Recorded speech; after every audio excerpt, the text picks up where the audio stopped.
When I was 20, I was in a meditation retreat where I had a really clear calling that my life, my purpose was to be a protector or to care for Mother Earth, for nature. And I didn't at the time know what that looked like or what I was supposed to do. And the next opportunity I saw was to go and join my parents in the opening of Cafe Gratitude in San Francisco back in 2004.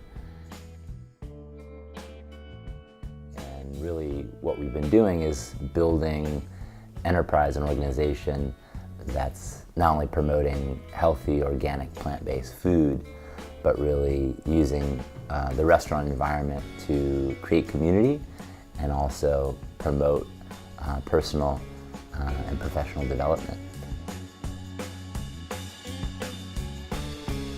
This is a picture of me on Instagram falling in love with soil.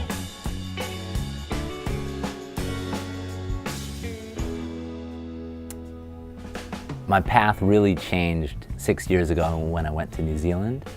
And I kind of went thinking I was there to spread my message, and that, here I am from California and we have an organic plant-based restaurant and 100% organic ingredients, and there was an air of arrogance that I went there with.